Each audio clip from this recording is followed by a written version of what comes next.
CT wants to eat Adam's head. Paula is asked to save everyone except for herself. Mark coasts to the end like only the Godfather can. Multiple love triangles are born. An engagement is nearly called off. Rachel and Landon kick everyone's ass except only one of them actually wins in the end. And did I mention that CT wanted to eat Adam's head?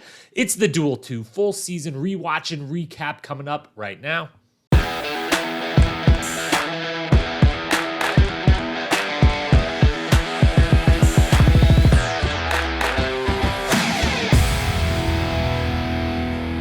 Where is the state of the challenge in 2009? We're coming immediately off of the island, a massive experiment. We covered that all a couple weeks ago with my good friend Paige. If you haven't listened to that, if you don't remember why the island was the island, well, you can go back and watch that season or listen to that podcast and get all filled in. But we're coming off this season where they took a big swing, tried something completely new, basically tried copying the most successful show in the space, the most popular show in the space, that being Survivor. And some things about it kind of worked. A lot of things didn't work. It got ugly again. We talked about that at length. So with this season coming off of the island, they clearly wanted to go back to something that had worked in the past, that they knew that was kind of their bread and butter. And so they went with a repeat of the format who had given them what I've called the greatest season in challenge history up until this point, and maybe in all of history eventually, but definitely the best they had ever produced. That was the Duel. So they say, let's do Duel 2. Let's start another, sequel here. We had done sequel with Battle of the Sexes. We had done trilogies with Inferno and Gauntlet. Now let's revive another theme, another format, bring it back, go individual with it again to keep the cast size small, because they are still starting to run into that. We only have so many Real Worlders to pull from and no one else. Now, Real World is back strong right now. Real World Brooklyn airs right before and into this season of the challenge. Real World Cancun films during this season of the challenge, and they got the trailer during the reunion. So the Real World is pumping out talent again, but only 7 people a season, and that's, not enough. So these smaller cast member formats for seasons of the challenge really, really help them not use up too many people at too many times. They are still very much transitioning who the stars of the show are. This season is a great encapsulation of that transition with, the Mark Long is back in the house after a semi-retirement or a once upon a time retirement from his previous season. He's back. Rachel's there. So you've got a couple OG, Anissa's there. Ruthie comes back into this game.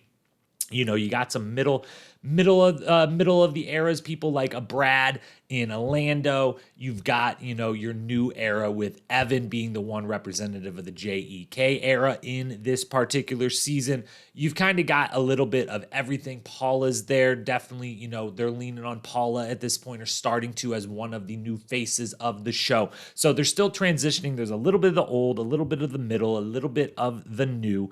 And they're just going back to their bread and butter. They're going back to the thing that worked. The Duel gave them an iconic season, and they're thinking with this cast they're bringing in that they're going to be able to replicate what happened on Duel 1, where it was all about just CT and DM plus one of the best competitive seasons they had ever had. They thought, let's do that again. CT and DM, boom, got them. We got one of the best competitive male casts we've ever had. Female side doesn't quite get there the same way, but similar structure to what they wanted with the cast of Duel 1. It worked perfectly. They do the same for Duel 2. The end results we'll discuss over the next hour or two here are good, maybe not maybe. We don't have to mince any words. We don't have to build any suspense. It's not anywhere near as good as the Duel 1, because no other season almost ever in the history of the show is anywhere near as good as the Duel 1. Let's talk the basics, though. We've got TJ Lavin hosting, of course, 6th straight season in what would be 30 plus seasons or whatever the heck it is at now. 28 competitors, started with 26, 2 get kicked out night 1, so turns into 2 replacements. That leaves 28 people in this cast. Those 28 people would be, let's start on the women's side. There's less of them. No one gets kicked out on the female side. We've got Rachel from Campus Crawl, Brittany from Real World Hollywood, Anissa from Chicago, DM Fresh Meat, Tori Viewers Revenge, Jen Denver, Paula Key West, Kimberly Real World Hollywood, Ruthie Hawaii, Katie The Quest, Brooke Denver, Robin San Diego, and Siobhan from Real World Sydney. Over on the men's side, Evan from Fresh Meat, Brad from San Diego, Mark Long, Road Rules 1, the first adventure Adventure, Landon and MJ from Philadelphia, Derek from Viewers Revenge, Dunbar from Sydney, Eric Big Easy Banks from Fresh Meat, Isaac from Sydney, Nehemiah from Austin, Davis from Denver, Ryan from Fresh Meat, Nick from Hollywood, Chris, CT Tamborello, and Adam King from Paris. That is your contestants on this season again. Obviously, CT and Adam, they go home first. That's how we end up back to 26 to start. They're in Queenstown, New Zealand, way over in the Southern Hemisphere, across the world, in New Zealand, one of the, if not the extreme sport capital of the world, I believe, or, way up there for that type of stuff. They definitely go heavy on the heights and a little extreme sport mixed in here and there this season. We've got 10 full episodes. We've got a reunion. Wikipedia claims there's a special as well. I'm not sure what that is referencing, but I'm not seeing anything else. This looks like a 10 plus reunion to me. April 8th to June 17th, 2009. As for evolutions or firsts or history made in this season, before we dive into the storylines and major topics of the seasons, a couple evolutions, couple firsts. Obviously, at this point, it's 17 seasons in, there's not a lot evolving, but there is a lot of firsts and there is a lot of kind of history being made. This season in particular, crazy the round numbers that it hit. We get past episode 225. We were 225 episodes into this thing by the 17th season. We passed the 200th daily challenge mark at the beginning of this season, and we passed the 100th ever elimination in this season. So by the end of this season, we've had 225 plus episodes. We've had 200 plus daily challenges, 100 plus eliminations. That is an insane amount, and that we're not even halfway done. We're only on 17 of what is now 38 plus the other 3 plus those 3 we don't really talk about, plus USA, plus everything else that's coming. That is insane, but those are some big round numbers that are all hit at the same time, basically, this season. It's the second true individual season ever after the Duel 1, of course, but it is the first individual season where there's double elims after every daily challenge, meaning no days off for the men or the women at either time. No one getting to kind of take it easy, just win a prize, not be up for elimination. No. Everyone's ass on the line every single day. Everyone has to try and care every single day this time around. A nice adjustment that they finally made to get this purely everyone tries at all times. That's what we need from you. And a little history made. It's the first time someone gets sent home for fighting for the second time. CT, of course, second time in a row now that he punches someone in the face and gets himself sent home. It's not in a row. I guess he was on, the Gauntlet 3 after the Inferno 3 random punching of Davis in the face, but 2 out of 3. And we don't see him for a couple seasons after that. And we even get commentary in the reunion from, I believe, Rachel Robinson saying CT should never be allowed back again. What a world, challenge-wise, we'd be living in if that would have been the case. As far as statistical history made in this season, there's only 2 that I've got to point out because they're wild and crazy and will help lead us right into talking about some of the storylines and major players of this season. And that is, Evan in this season has 91 confessionals in the 10 episodes. That 9.1 is the highest ever, 9.1 confessionals per episode, the highest ever for anyone that's been in more than 1 or 2 episodes. Some of those 1 episode, I get eliminated episode 1, but I had 12 confessionals, not counting that. 9.1 per episode is way up there, the highest pretty much ever. 91 confessionals, though, in a single season, with the second place in the season being Anissa at 50.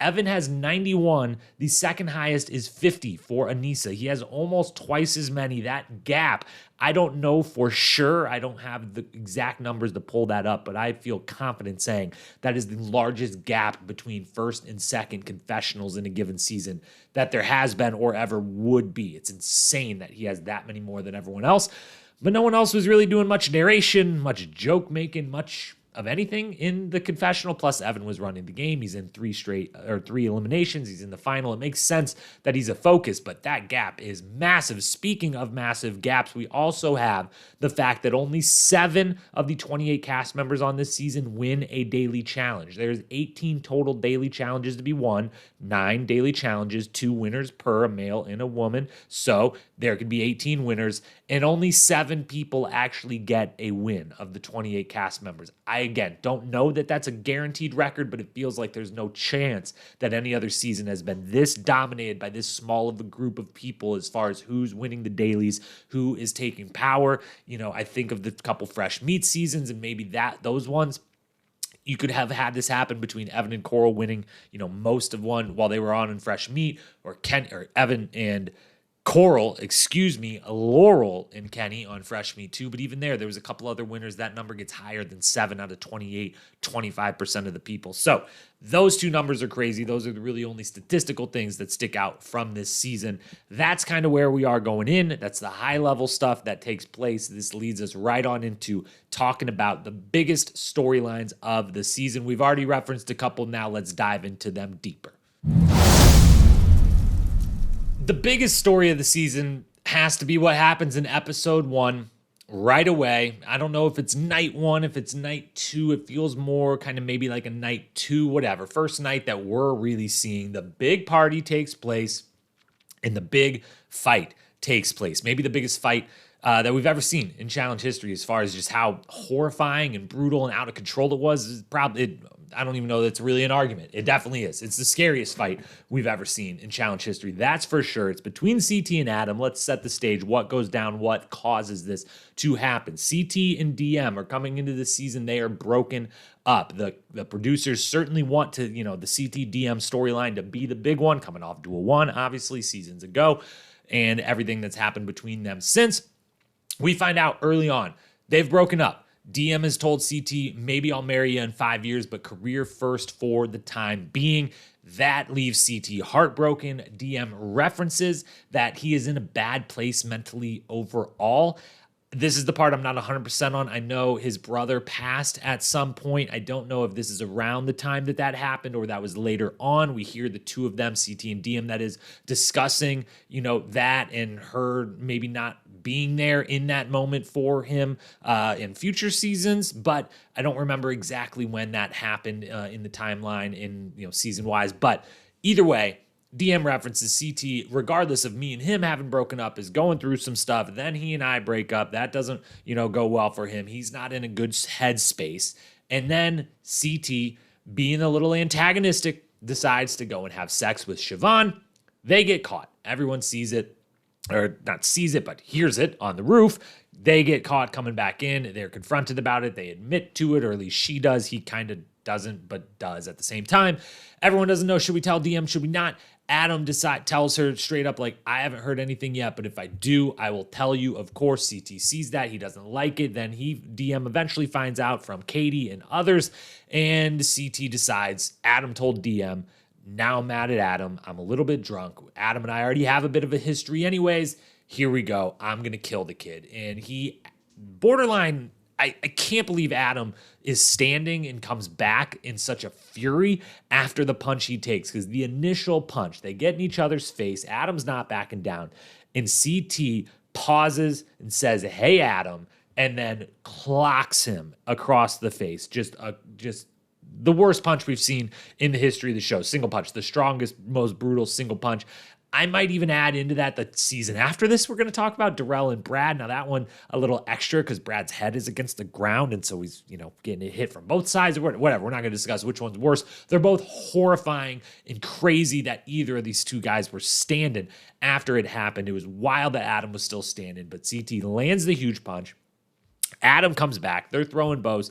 Everyone is in the room trying to separate them. It takes the whole male cast, basically, to separate these two guys in one of the rooms. They get Adam outside. Eventually, though, CT breaks down a door. He flips over a dresser. He puts holes in walls to get outside to where Adam is, who's still wants to go after CT, because I don't know what the hell's going through his head, but just pure pride and adrenaline and anger and just letting it all out is clearly going through his head. They break free from everyone. They get a couple more shots in on each other. It's just crazy. It's wild.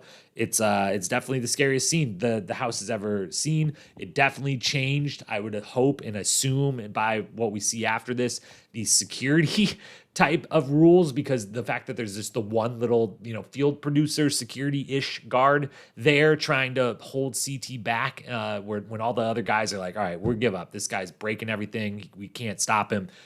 There you go. One little field producer. We'll see what you can do. Oh, nothing. Okay, good. Yeah, got right by you as expected. So this changes everything about how the Challenge House is run. Certainly, this has to be, while I don't know for a fact, one of the many instances that led to the alcohol rules being curbed and curbed and curbed. Obviously, things that would happen on the following season from this added a lot to that, but I would think this was a little bit, one of those first warning shots of holy shit.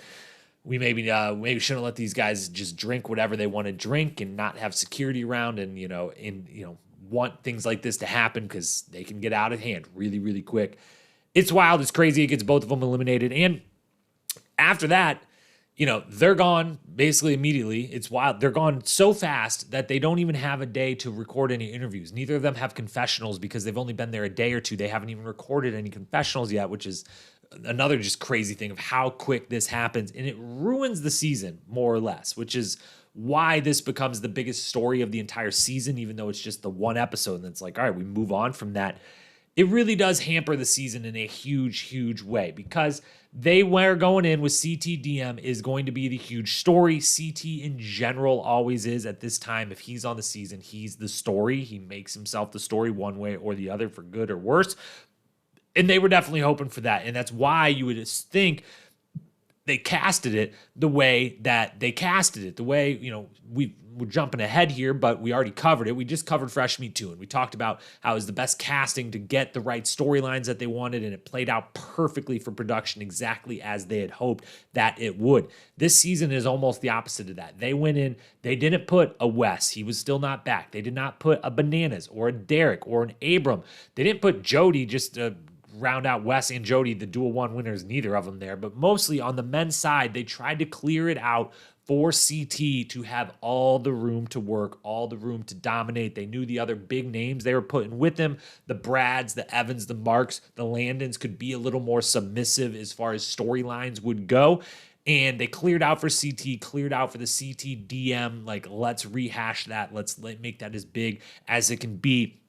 And then CT is just gone.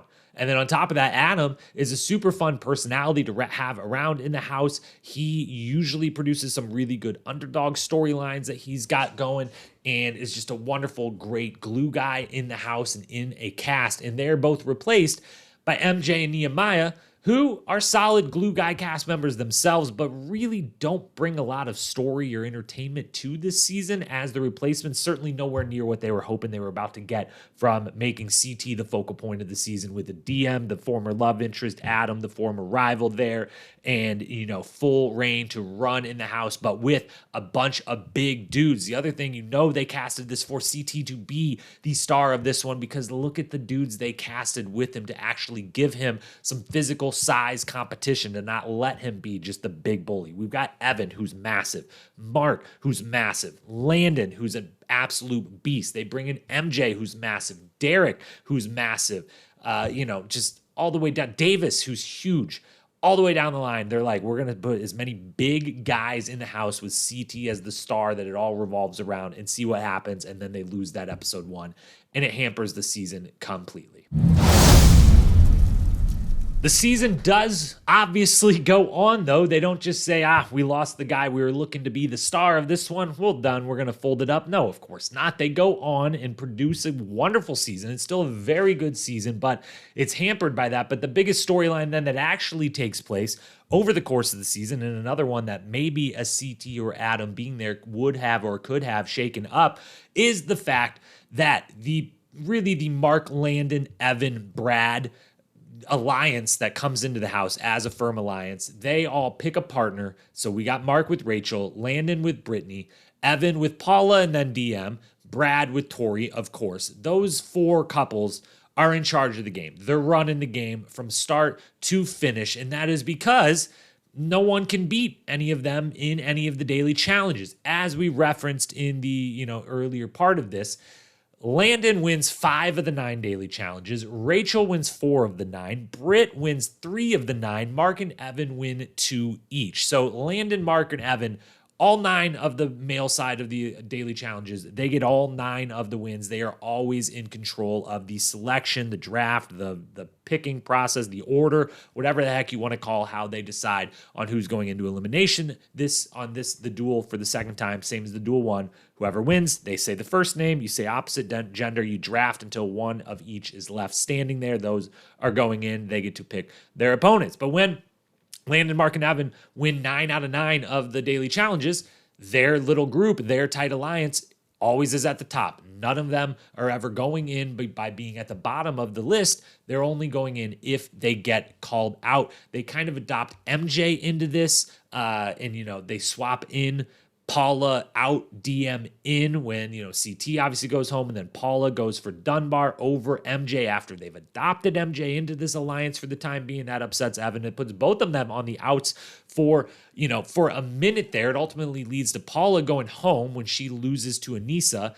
It never cost Evan being at the bottom of the list, but for a few episodes in a row, he is looked at as the kingpin, the vulnerable one. He gets called into elimination. He goes in 3 times, gets the win all 3 times.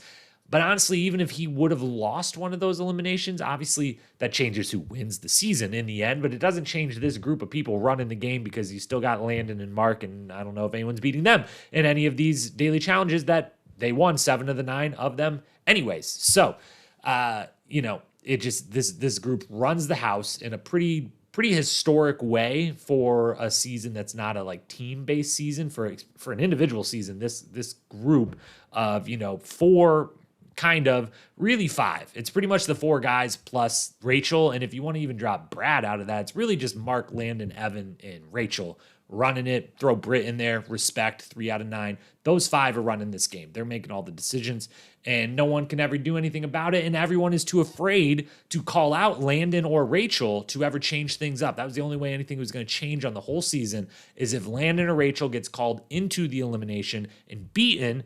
Then it opens up the opportunity for someone to win a daily challenge. But as long as Lando and Rachel were there, no one else was winning a daily, which brings me to the fact of how much Landon and Rachel dominate. Let's just go right into that. We don't have anything else to even really wrap up on. This group runs the game. It actually, I guess we'll do the Landon and Rachel first, then we'll circle back around. Rachel before Landon. Rachel is on another level this season, way above all the rest of the women there. Britt, as a rookie coming in, I don't know why she was never brought back to the challenge. She's absolutely awesome. She did great at it. She's super hot. She, models, usually the ones who are modeling outside the show want to be on the show. I imagine she wanted to be on the show, but she wasn't fucking or fighting, either of those 2 things, as the great Dan Setzler, of course, always says. Gotta do one of those. She wasn't doing one of those. I don't know why she doesn't come back, but she's the only one that's even in the realm, the same universe as Rachel on this season. No one else is even close. And it's just a foregone conclusion from the beginning. She wins 4 out of the 9 daily challenges, like we said. Really, we almost want to give her the 5th because the very first one, it's all politics, who wins. They got to kind of pick who wins. Robin gets the win. If they do that actual challenge, one-on-one, they actually compete who can win this for real. Rachel's smoking it. So kind of 5 out of the 9. No one's going to touch her the whole time. Done deal from the start. One of the most dominant seasons of all time. She was always going to win. There's no elimination anyone could have beat her at on this season. I just really don't think. Maybe Anissa could have got her in a back off or pushover. Would have had, size and strength right there with her. But I still think Rachel finds a way to win those, even that very specific matchup versus one person in these 2 eliminations. But otherwise, and those 2 are good friends this whole season. They're not going to go against each other. There was no way from day one. There was almost 0% chance that Rachel was not going to win this entire season. She walks away with it at the end. She wins the final on her own, overall win of the final. The first time I think we'd seen that. We'd only really, seen the one individual final before. So she wins overall, and it's just one of the most dominant seasons of all time. Then you've got Landon on the other side, putting up an equally dominant season. He wins 5 out of the 9, same as we said for Rachel. That first one's all politics. They basically pick who they let win, which is Evan in that instance. So you could call it 6. I think he also would have won that if it was a one-on-one thing. He gets second in 2 others. So if you round that 5 up to 6 or just throw the one out, he got 5 out of 9 plus 2 seconds. There's only one, the spelling bee at the end, that he actually just straight up loses in. If he's in the final, he smokes the final, no problem. He wins by a mile. There's just no question. He's so good at all the things they're doing on this season. There's no chance anyone beats him or even comes particularly close in the final at all. But he doesn't make the final because one of the biggest what ifs in challenge history, one of the biggest moments of this season is at the very end. They get to the final 4. TJ comes into the room right after they've just been at the duel that morning or afternoon. TJ comes back in and says, guess what? We're doing another duel and then we'll do the final. You guys have to pick. It's a vote, however you want to do it. The 4 guys, Brad, Mark, Evan, and Landon, sit down and decide, how do we want to do this? Landon, of course, being the good guy that he is, kind of hilariously looking back at this very, pivotal moment for his challenge legacy, throws out, well, I can only see 2 ways we can do this. We can either, we can draw names out of a hat, or we can base it on performance. And then Brad has to go out and say, yeah, I could also, the third way, possibly, I don't know, but a third way is we could vote. We could also vote. And it's just a hilarious kind of little moment. They're all so serious in the moment. And of course, they decide, sure, let's do a vote, a blind vote. Landon says, I'll go get a hat and paper. He leaves the room. Silly, stupid decision. He leaves the room.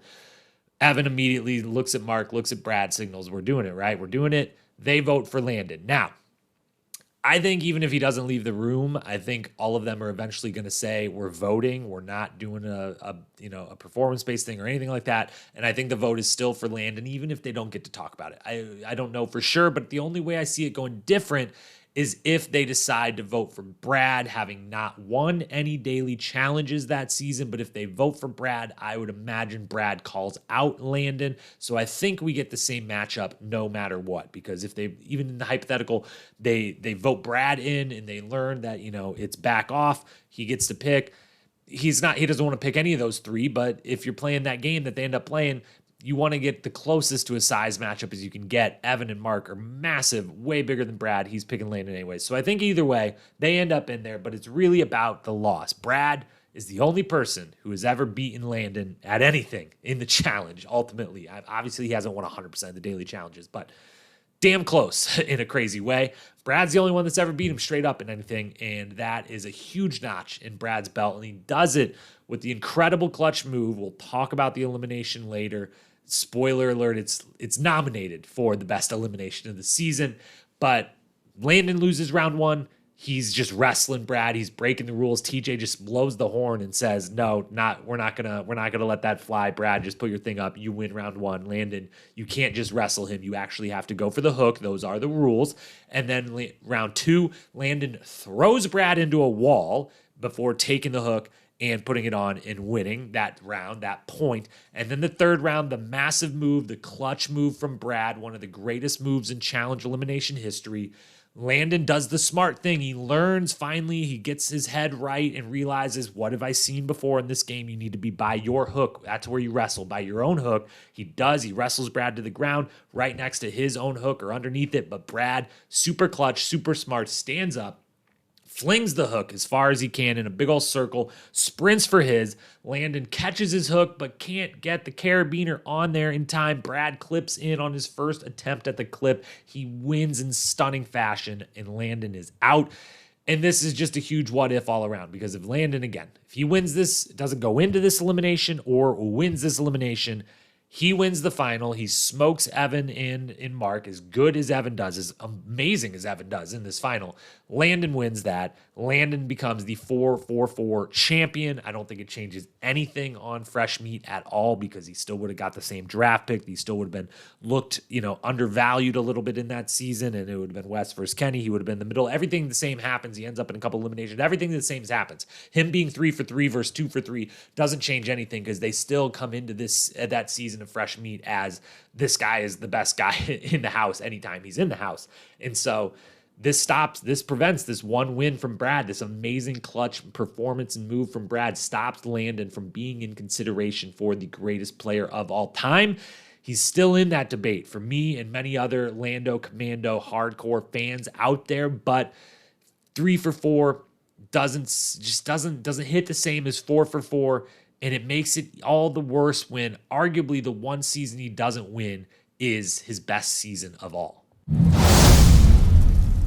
Our third and final storyline then, before we hit to the awards, which will allow us to talk about a bunch of other factors and moments and minutia of this season, is the romance on the season. Because if there is any other storyline outside of the show loses its star in a big, brutal, horrifying way in the first episode, and then it's kind of competitively a little boring, a little lackluster after that because this one alliance dominates in such a fashion that every episode you go into just kind of knowing, all right, well, one of them is going to win again, which means these two people will be at the bottom of the order again, and maybe they can pull a big upset, call someone out, pull a big upset in the elimination, but when no one ever does, nothing really changes. It's kind of a little actually boring and monotonous and tedious all the way through because of how good that alliance is. But the one thing that saves it, the one other storyline that crops up, is that romance is happening anywhere and everywhere and all in between on this season of the show. Maybe it's not the most romance we've ever seen.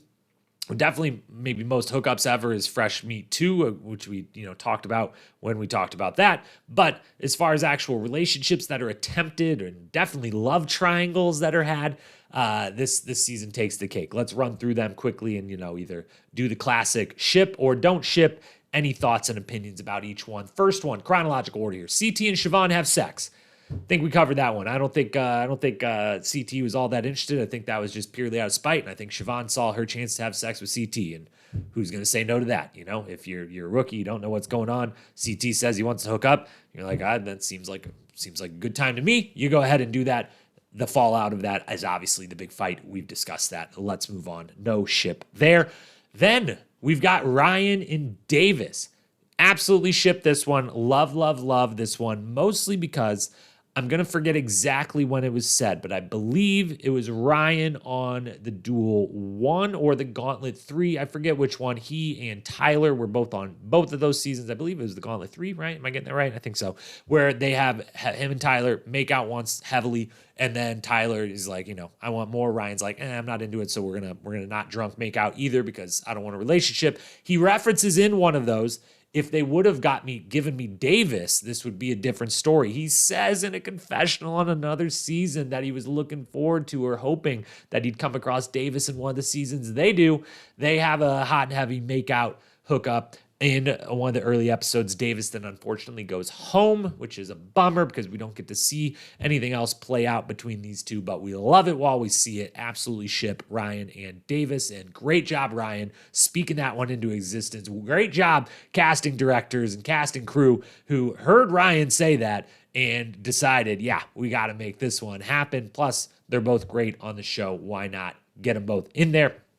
Next one then. Here's where things start to get a little more complicated.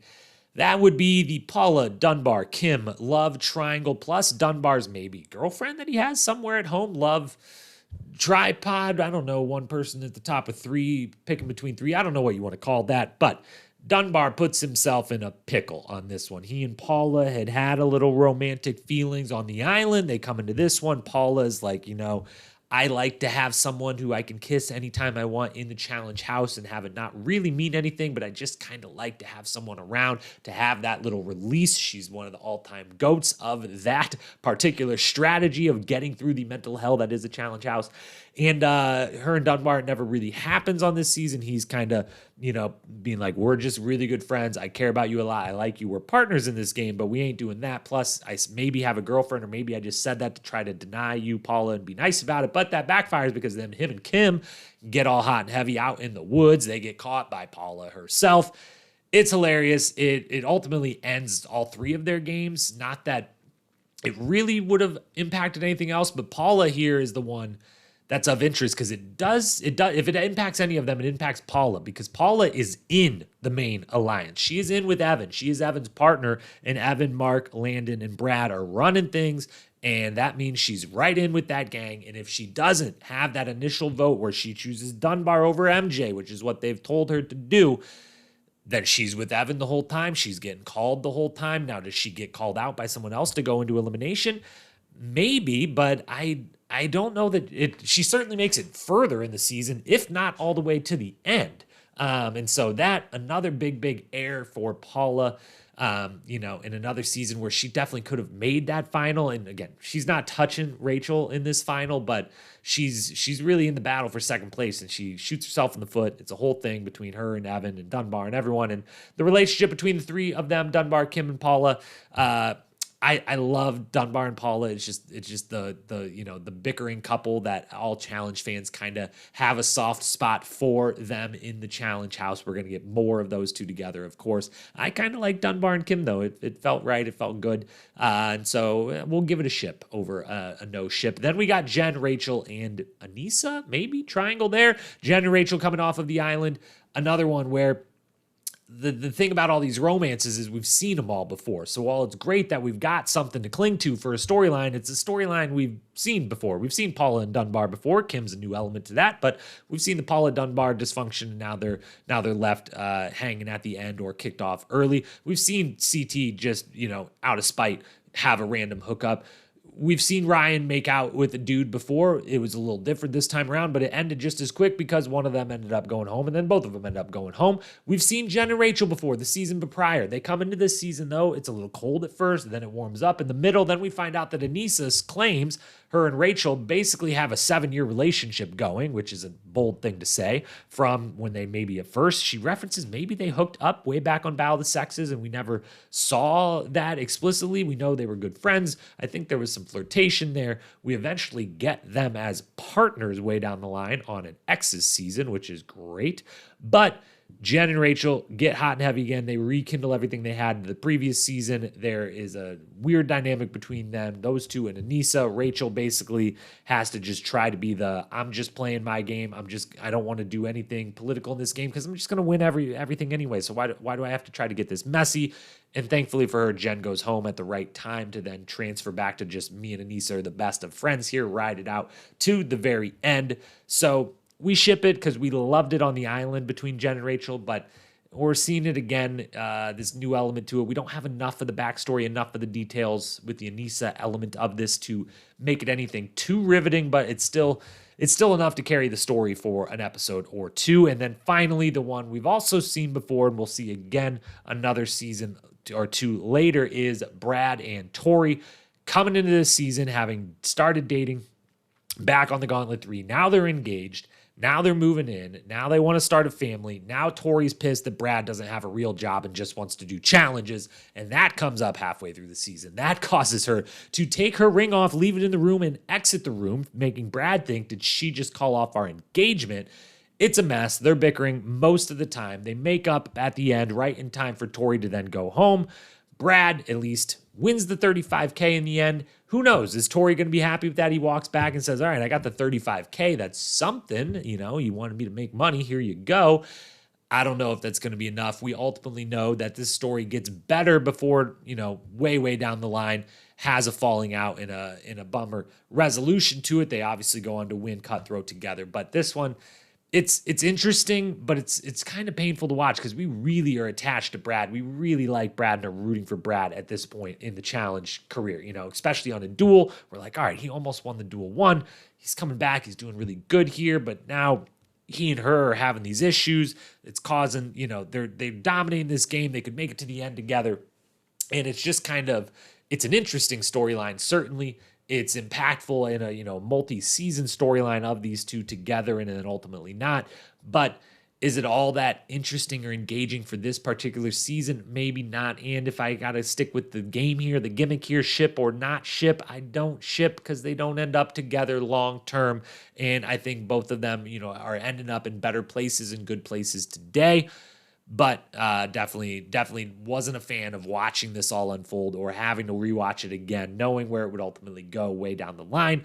But that's one of the things about doing these rewatches is you know what's going to happen. You know how things are going to result, not just in the moment in that episode you're watching, but in real life, decade or whatever later, 13 years now later. So no ship there, but we ship Jen and Rachel in the Anissa drama that was a part of that. We ship Ryan and Davis, Paula and Dunbar, and the Kim part, not CT and Siobhan or any of the other random hookups that probably did happen, but the reunion episode is not available to watch for this season anywhere that I could find, at least. If you know where to find that, please DM at Challenge Historian, always open.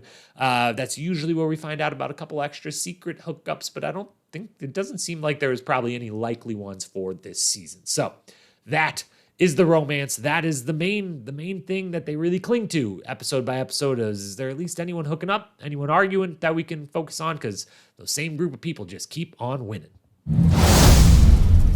To the awards we go. A lot of hardware to hand out. As always, best daily challenge, best elimination, athletic performance. Those are our 3 sport-based awards. Then we'll roll into the show side of things, quote, moment, and everything else. Rookie of the year, episode, best episode, yes, and season MVP.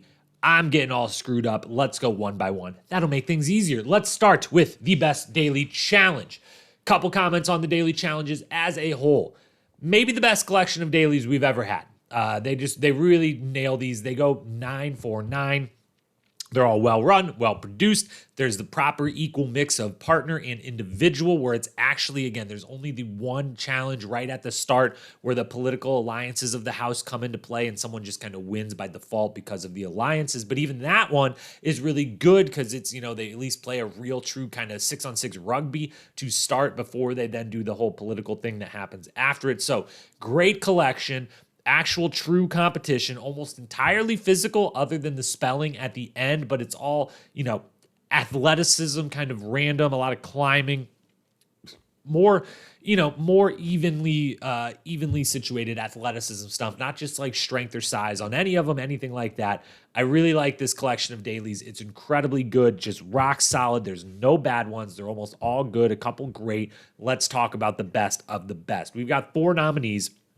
First one, Last Man Standing, episode 1. Yes, this is the one we just referenced. It has the political chaos at the end, but they play a true, I guess it's only for 1 score, so it's kind of short, but they play a rugby match, full tackle, full real rugby match, 6-on-6. To start the whole process off, a men's one and a women's one, which is great and super fun. And it feels really nice. They start with, the rugby in New Zealand. Of course, that's very, very popular and very, very important to the culture there. So I like when they are able to tie that stuff in. That's all great. Number 2 nominee comes from episode number 2, Freezing as Puck. They have the women partners. I guess they can choose either way, but everyone goes with the women partner up, sit on a block of ice. The man pushes that block of ice. They basically play curling, but with women sitting on massive blocks of ice. Everyone's in Speedos and bikinis. It's hilarious. It's famous more so for Mark and Rachel getting the win as the kind of OGs of this season. Mark having the kind of funny celebration moments, falling down and everything, flexing in the Speedo, the whole 9 yards. It's really great. It's fun. It's funny. Mark and Rachel winning feels awesome at early in the season as the OGs of this particular challenge. It gets nominated, as does episode number 4, Losing My Mind. They start to make TJ say some incredibly silly puns right around this episode. It's hilarious. They wear they call them bobbleheads. It's more like lampshades with their faces screen printed on them around their head as they have to run up a go-kart track, cart back down that track, and then the partner does it, and then they put together a puzzle together. It's a great mix of physical silliness and a puzzle all together. That's a perfect daily challenge combination if I've ever seen one. 4th and final nominee then is episode 9, the final one, the last one, Spelling Air. Now, is this the greatest trivia round we've ever seen? No. It's really quick. They don't have to do that many words. It's all spelling bee, of course, over water, 100-foot drop. The 100-foot drop is a little interesting. They kind of drop them slowly on the line, on the bungee line. Some people drop faster and others drop slower. You can't really totally tell. But the whole thing leads to a bunch of comedic moments. It leads to some good stuff from TJ. Mark is, consummate professional, so good at all this, makes a bunch of good moments out of it. MJ the same, Evan the same, Rachel the same. All across the board. Tori and DM both freak the hell out. They don't want to do it. The whole thing is incredible, and that is why it is Trivia always reigns supreme, no matter what kind of trivia it may be, even if it's the spelling kind. It is the winner of the best daily challenge, which moves us to then the best elimination of the season. Couple quick comments on the eliminations. There's 5 to pick from instead of the 4 from the original Duel. They all get picked at an even disbursement, unlike with the gauntlets of the past or the Duel of the past, where we kind of got more of one or the other. And they're all 5 good. Especially the one puzzle, the climbing the wall and putting the things in place is way cooler than the slider puzzle on Gauntlet 3 or I Can, that horrible game from the Duel. Either one of those. So there's no bad one in the bunch. Back Off and Pushover are both great headbangers and great twist on a headbanger. Duel pole dancing, it doesn't fully work for me or for any of the matchups, but I get why they thought it would. That seems really great in concept and just didn't pan out the way they maybe hoped. And then Elevator, it gave us the best suspense, but it was kind of a little boring visually ultimately to just watch 2 people like pull on a chain for over and over until we just say one of them wins. So with that in mind, the award goes to one of these 3 nominees. Jen versus Katie in Pushover in episode 4, Brittany versus DM in Pushover in episode 10, or Brad and Landon in Back Off episode 10. Let's throw episode number 2, I believe it is, Anissa and Siobhan in Back Off as well. They deserve that nominee. Those 2 go absolutely at it. There's choking, there's punching. It's hilarious and it's brutal. Anissa gets the big win, her first of what would be 3 on the season. Jen versus Katie, a great pushover matchup. And Jen, gets the win, her first of 2 wins, and ultimately 3 different times playing pushover, the pushover queen for a moment there before being dethroned by DM at the near the end. But then DM also goes back into pushover for a second time, plays against Brittany, and gets the loss in the rain. It's a struggle. It's a back and forth affair, but none of those come anywhere near Brad versus Landon. We talked all the way through it before. We don't have to do it again for all the reasons of how the historical context, the incredible clutch move by Brad at the end, the fact that Landon was even in that position in the first place, the fact that Brad then went back-to-back versus MJ and Landon takes out all of Real World Philadelphia in 2 days before going into the final. All of it is just amazing and incredible. And that is, of course, the best elimination of the season, no doubt. As for the best athletic performance to round out these athletic-based awards, we've got 4 nominees. Episode 3, Landon in All Shook Up. This is where they have to stand their feet on a rope, their hands on a rope, over a mud pit. They start with heats of 4 people. You just got to shake it, move it to get people off. If you last long enough, you can start to touch each other. Most of them end up doing just that. Landon destroys everyone in this. It's not even close. His attacks, once they're allowed to touch, taking out Mark and many others along the way, is incredible. Landon again then, second nominee in episode 6, Landon and Brittany in Dangle Duo. This one is basically a massive ladder up into the sky. Each of the 8 rungs that they have to climb up, held together by chains on the outside that you can use to help climb, get further and further apart so that you can't just each climb up. You have to hoist your partner up. And the method and the speed with which Landon free climbs the chain part, not even using the actual the ladder rungs, if you will, the metal bars that they're sitting on. He climbs up, slides into place. Brittany puts her foot on his shoulder. He lifts her up to the next one, climbs up, does it again 7 times in a row. Super fast. They dominate. They beat everyone. Yes, it's Landon and Brittany, but it's really what Landon's doing in that one in particular. And then the other 2 nominees, we got to say, Rachel and Evan, both episode 10, the final, their performances in the final. Rachel just smoking the field, and Evan with the huge comeback victory after being fallen way behind when he and Brad have to split up. And, Rachel gets their way before Britt. Evan has to wait. He still makes up all that ground, gets that win in the end. Both of them amazing, but they both won. They both took home the 100K. We've got to give Landon an award somewhere in here, and he has to be recognized as the best athlete on this season. So his performance, whether you want to say All Shook Up or Dangle Duo, wins the best athletic performance of the season. We head to the show side of things. Let's talk quotes, moments, and episodes. Best quote first, chronological. We kick the season off with a reference back to the island the previous season, basically the previous episode we had watched, not counting reunion, with Paula saying this about what happened at the end of the island. Since the island, I actually had to go in for surgery to have the knife removed from my back that was placed in by Kenny and Johnny. As far as Alliance goes, she was never in it, and you never talked to me about it. Feel really lied to right now. Feel really good, really confident, and really pissed off still, so this is going to be a good challenge for me.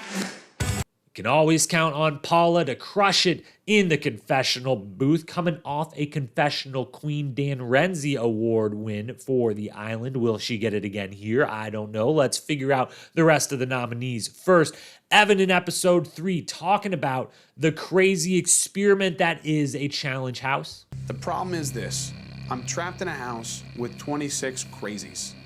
We're in some weird petri dish social experiment.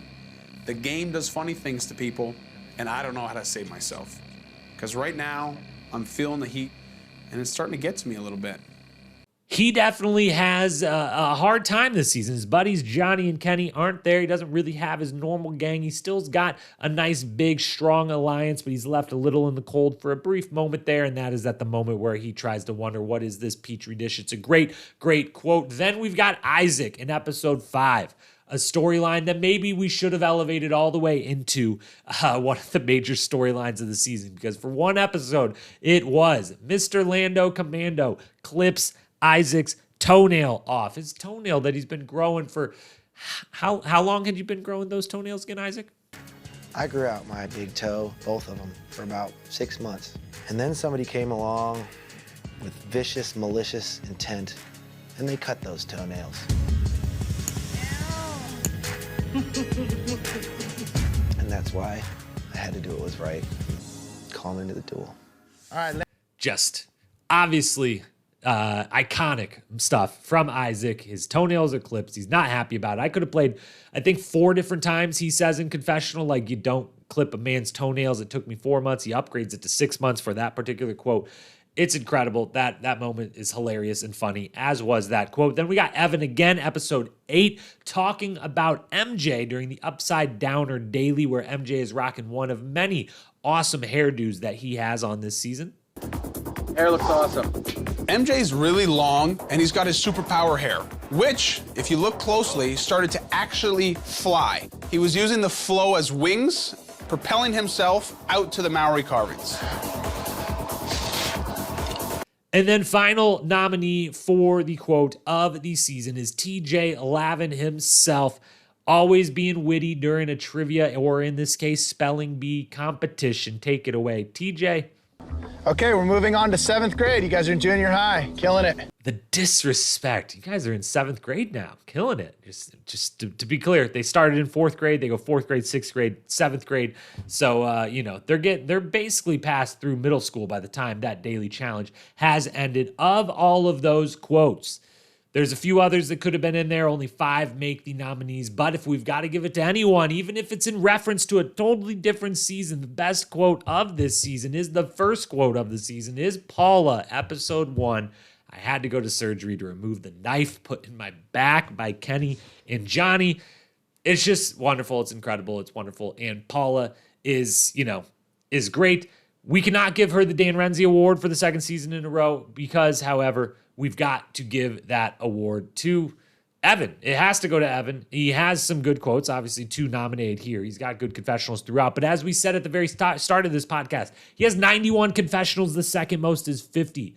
You by volume alone. Usually it's quality, not quantity, that wins you the Dan Renzi confessional king or queen. But in this case, quantity trumps anything. And plus, he was mixing in some quality there too. So Evan gets the Dan Renzi award. Paula gets the best quote of the season. And that takes us to the Iconic Moment Award. Again, as always, we shall explain the unexplainable. It's the best moment. It's the most infamous moment. It's the most memorable moment. It's the most iconic. It's the one that would be up for the greatest moment in challenge history style bracket that we will one day do. That is your vague way of explaining what this award is meant to represent. We've got some nominees, but let's not kid ourselves. We know what the most iconic moment from this season is. So CT and Adam, their fight, episode 1, that wins the award. Certainly, I'm not even going to act like we got to add some suspense, but I will give a shout out to some other moments that at least deserve their nomination. Some small, some big.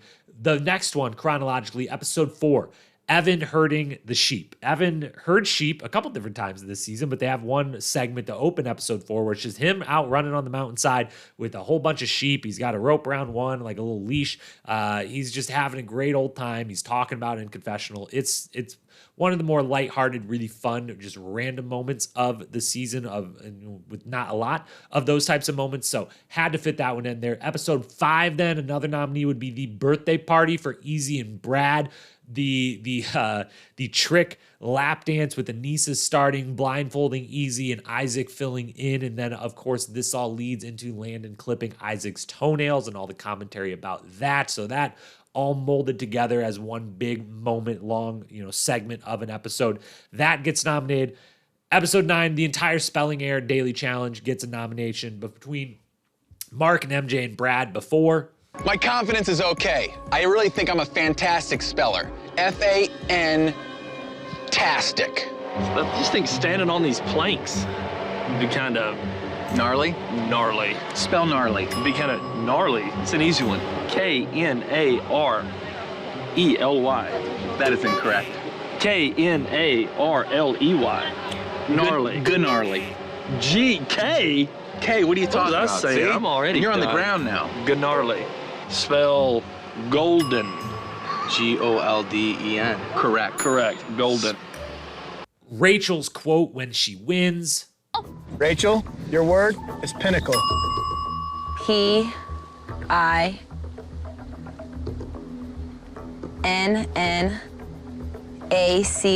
pinnacle.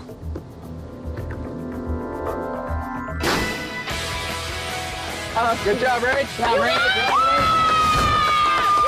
Congratulations, Rachel. You win today's challenge. Great job. I'm not only strong, but I'm also smart. MJ's fall and sounding like a donkey on the way down. We're moving on to 6th grade now, boys. MJ, your word is immaculate. E-M-A-C-U-L-A-T-E.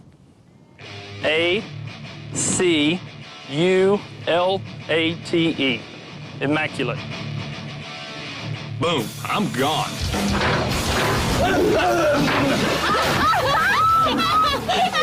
I don't know what's worse, misspelling immaculate or sounding like a freaking hurt donkey on the way down. Oh my God! All right, boys. Or TJ's quote or Evan's dance when he eventually wins. Spelling Error, the whole thing lumped together is one incredible time. That's why it won the best daily challenge of the season. Another nominee then would be Brad beating Landon. Again, another winner of a separate award, but even gets itself into the nominations for the best moment of the season. It's definitely one of the first moments I think of when I think Duel 2. I think, how did Landon lose that? And I remember this incredible moment from Brad, the crazy finish, the physicality, and then also episode 10, Evan beating Brad by 1 second, which we kind of touched on before, but we didn't really go in depth. We got to say again, Evan's comeback victory is incredible. It's heartbreaking for Brad. He loses by 1 second after getting second in the duel before. He takes a huge lead, though. He passes Evan midway through, and then they get to the crucial leg of the final where they have to pair up. And it's, the men get there, they all have to wait, and in the order the women get there, they pair up with the men in the order they got there, and then they continue on, and you can't go until someone gets there. Brad and Rachel take off.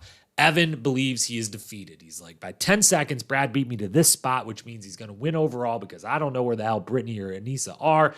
It takes a while. Brittany eventually shows up. They catch up. Brad, is cramping up during this time. He's slowing Rachel down, in all honesty. But Evan makes the huge comeback. They get to the elevator at the end. They get the, photo finish moment, going up and down the elevator at the exact same time, jumping out at the same time. And Evan's big, long strides just beating Brad to the top of the finish podium, putting his thing down a half second before Brad, winning the money. It's crazy. It's incredible. It's the biggest, the closest, photo finish in challenge history. It's wild. It's insane. So when I think of the Duel 2, I think of Evan winning by a second. I think of the fact that Landon didn't, in fact, win, that Brad beat him. I think of the great Spelling Error challenge. I think of the Isaac toenail thing. I think of Rachel just dominating the whole season. But what I think of first, and what I already started this without even trying to build suspense, the winner of the iconic moment is the Adam and CT fight. It is the most impactful thing of this season. It is the biggest moment of the season. It's one of the bigger moments in challenge history. It's certainly one of the ugliest and horrifying moments in challenge history, but it's iconic in so many different ways, and it wins the award, which takes us to the final of the 3 show-based side awards. The best episode, 3 nominees. This season starts really strong, ends really strong, kind of gets a little bland there in the middle. Episode 1, Damned If You Duel.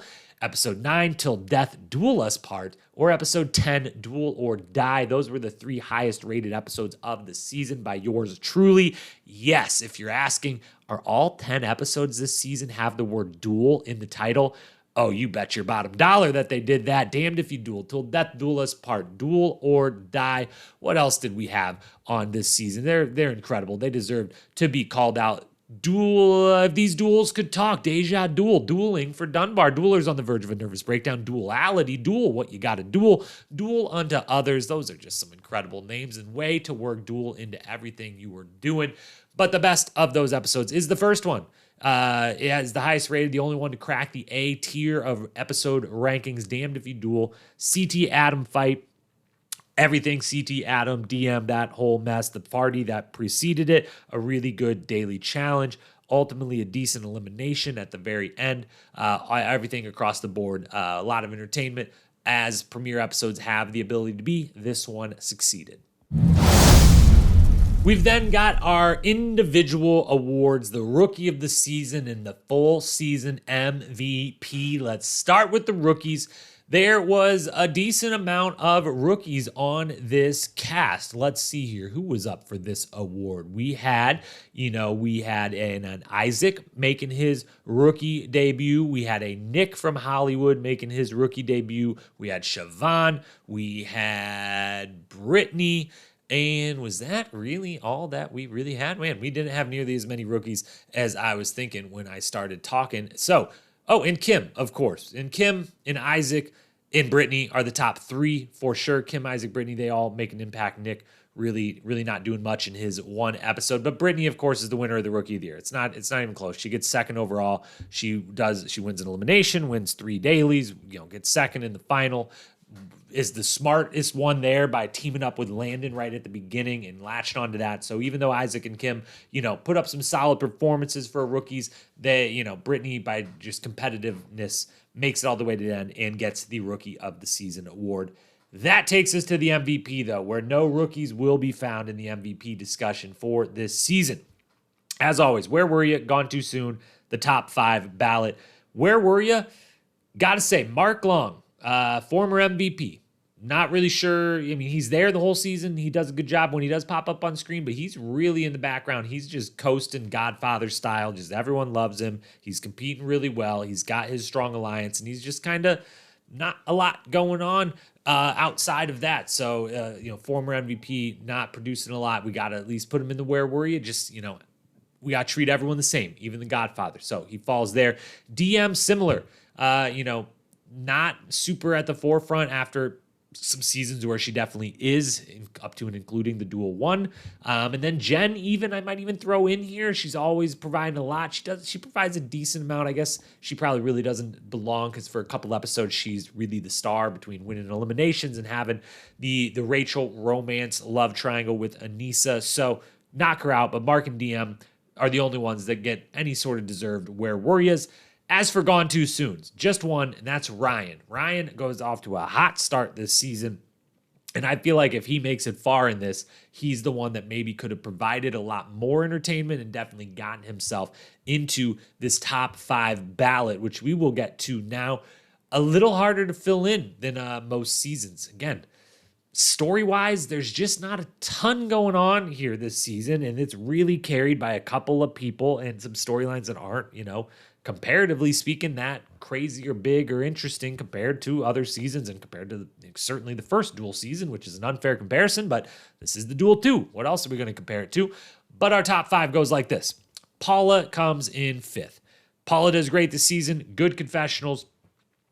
She's the focal point of the little bit of almost undoing of the major alliance. Ultimately, it's just her on the outs, the Dunbar Kim Paula thing, the Evan Paula thing, coming off of the season where she got screwed at the end. She puts up a good performance in the time that she's there, good enough to assert herself onto the MVP ballot. She could almost be a gone too soon, but she was there just long enough and just weak enough of a back part of the ballot that she sneaks onto the actual thing, gets number 5. Then in 4th, we've got Anissa. And this is one I almost wanted to talk about in the storylines of the season, but we'll do it here. I knew this would be coming up. This is where we can do it. Anissa really is one of the stars of the season, if not the star. The kind of back half of the season, she really takes hold of a lot of the story, a lot of confessionals, and it's really a big Anissa showing. She does fantastic. She wins 3 eliminations. She makes it to the final. She finishes that final. It's all really great, but it's also a great encapsulation looking back on, 1, Anissa, wonderful, amazing, awesome human being, awesome person to have in a challenge house, awesome person to have on a reality television show, but maybe more meant for a real world style than the challenge style, because today, obviously we're doing this in 2022, we're looking at her coming into season 38, and a lot of challenge fans are like, why is she still on the flagship show all these years later? She doesn't really have a chance to win. And sometimes that's mean, sometimes that's, off base, depending how it's said, but it's true, and I've even said it myself. She's not going to ever win a final now, or really in the past. This was her best season. That's why it was so interesting to rewatch the Duel 2 and her, of like, when you make Anissa the star, you're going to get a good but not great season, because ultimately she's one of the best role player glue cast members that we've ever had. But those people slid up into the, we need you to be the star of the show, the face of this season, don't quite have it on the level of the people that we would put in that category. And it doesn't go the other way either. Sometimes the massive stars can't really be that good as the glue pieces or the kind of secondary storytellers of the season. But this one, it kind of shows she was at her absolute best, and she struggles mightily in the final. And as far as carrying the story in the show, does a good, adequate job, produces a very good, interesting back half of the season with Anissa front and center at it, but it just kind of lets you know it is kind of the clearest encapsulation we've ever had of the kind of difference between the true, these people can be the star, the headliner of the show, and these people can be the absolute glue, solid contributors, pop up for a story for an episode or 2, pop back, be a part of someone else's story, pop back. And then you have the third crew that, when we always talk about, when we talk about grading a cast, the kind of real duds that don't do anything for the show. And Anissa is maybe one of, if not the best of all time in that second group of that.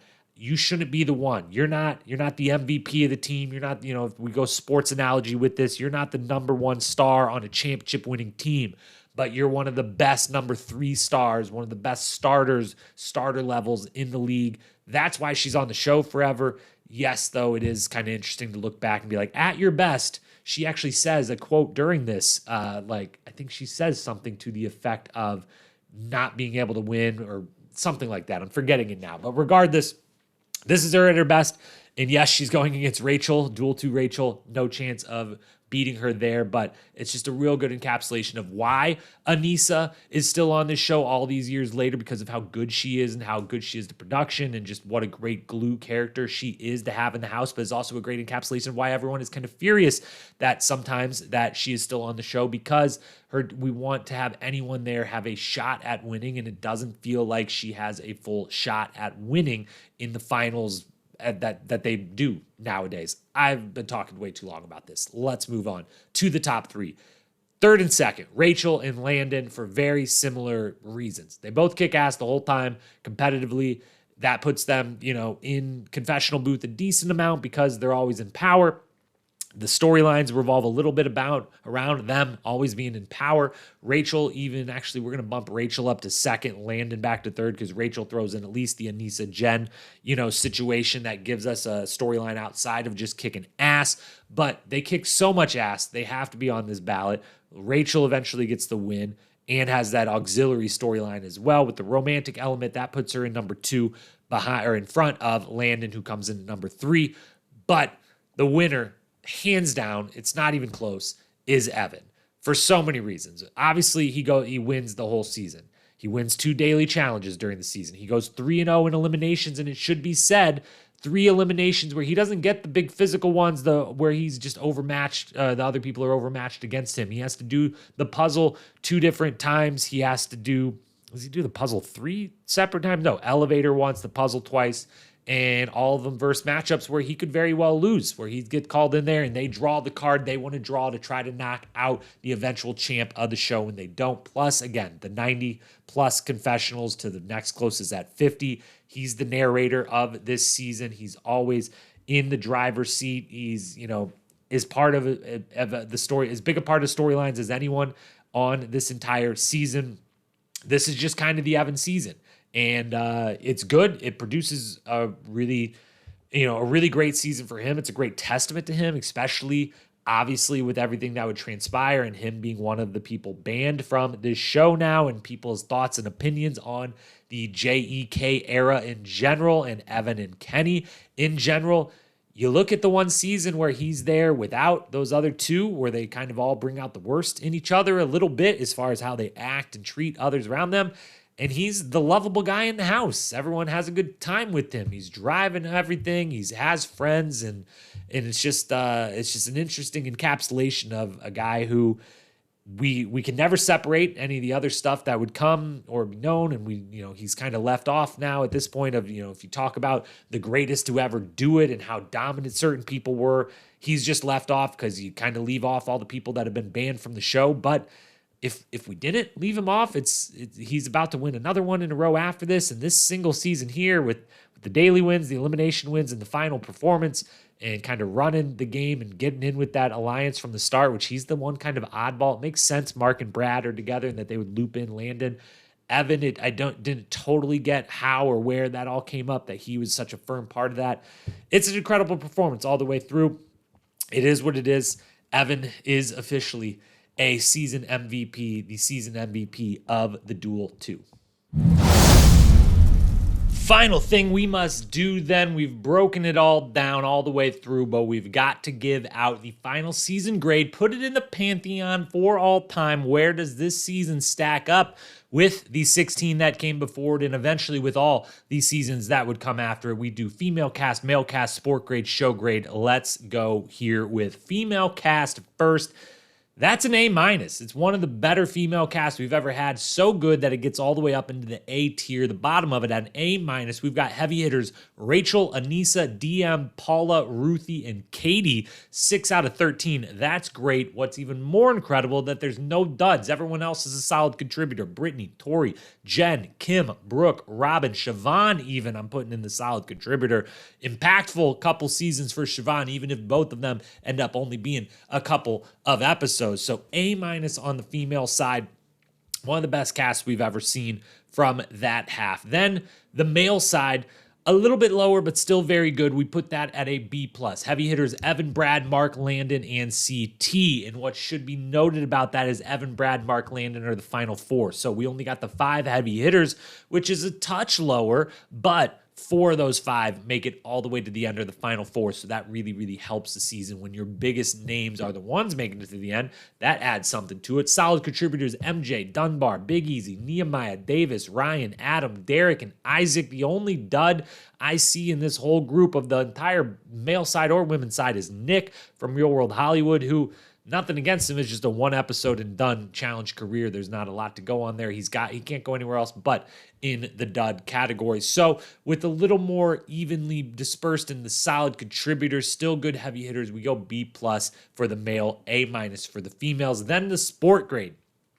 We're going to B for the sport grade. Great dailies all the way through, as we talked about. Incredible dailies, maybe the best collection of dailies we've ever gotten. Just well-oiled, well-run machine here.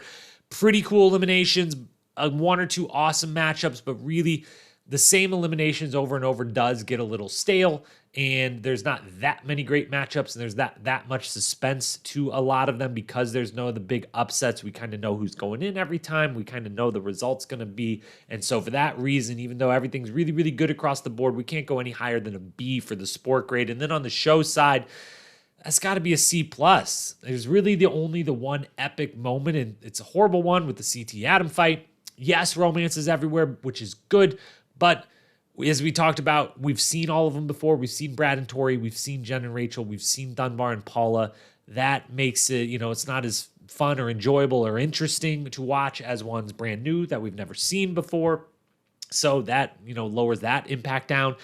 And then honestly, it's just a little boring. There's no great confessionals or quotes to keep things moving throughout a lot of the season. There's there's a couple decent parties, but there's no amazing, crazy moments that come out of it. I guess the Isaac toenail thing, but if we're really clinging on to Isaac's toenail being something to really boost, the memorability of the show and the season, we don't got a lot to go on then. So the show grade, it's just a C+. It just struggles, which brings me to the overall grade, which is a B-. It makes it into the B tier.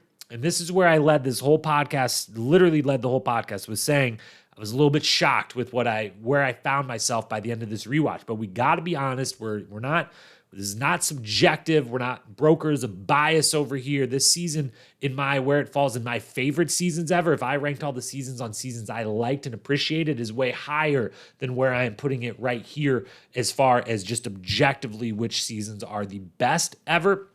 Because at a B-, that puts it out of the 17 we've done so far, squarely in the middle at 9th. It falls into the B tier. It's tied with the Gauntlet 2, so it's either at 9th or 10th out of the first 17 seasons. It deserves to be in the B tier. In that second tier, again, if we just go high level, C tier this is average. Didn't move the show backwards, but it didn't move the show forwards, really. B this was a really good, solid season. A this was an all-timer. This pushed things forward. This pushed the envelope. These are in contention for the best seasons of all time. So this deserves to be in that B tier somewhere, but at the bottom of it with that B-. It is really good. It's really, really solid, but it gets a little boring, a little flat in the middle, kind of stale almost at the middle. It's impactful. It has a couple memorable, impactful moments for the greater challenge story. It's got the great cast. It's really well run and well produced, which nowadays I really appreciate going back and seeing the seasons that are really, really well produced and well-oiled machine. Seems like we've got away from that as it's got bigger and bigger and bigger and crazier, but it's a B-. That's where it goes. In my heart, it's higher, but we're honest brokers over here at the Challenge Historian. These are the official history books. We remove the bias, and I think that bias is mostly just because I love Landon so much and because I spend an unbelievable amount of time, a crazy amount of time, any amount of time spent on thinking about the fact that I wish Landon would have won this so that we could say Landon is the greatest competitor ever in the history of the challenge. You probably shouldn't spend more than a couple times when rewatching this series thinking about that. I think about that almost every single day. So I just love Landon, and this season matters so much. And it is the moment where Landon loses his shot at the GOAT title. And as just a massive Landon fan, Landon way up there in my favorite competitors ever. Timmy is definitely first, but that top 5 Landon is certainly somewhere in it.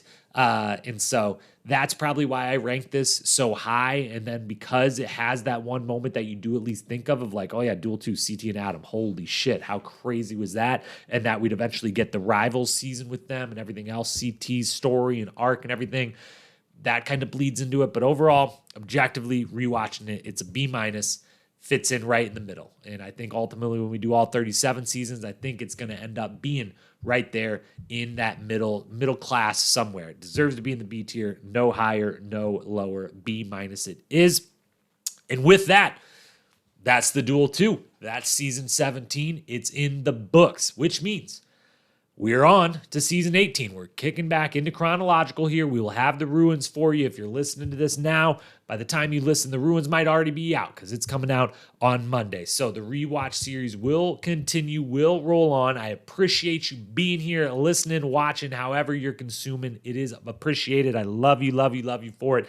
If you think I'm wrong about the rating for the Duel 2, if you think I picked wrong in the MVP or any of the awards or just storylines I missed, favorite moments from this season that I didn't even mention, and you want to let me know, you want to yell at me for it, DMs are open at Challenge Historian on Instagram. As always, DMs always open. Let's chop it up about the challenge. If you don't mind, wherever you're listening, if you're still listening, hit that subscribe, hit that rating, drop me a 5-star. That helps a lot of others follow and find this very podcast and show. We'll be back next week with the ruins with the Ride or Dies premiere. Until then, I will talk to you soon. Have a great weekend. Peace.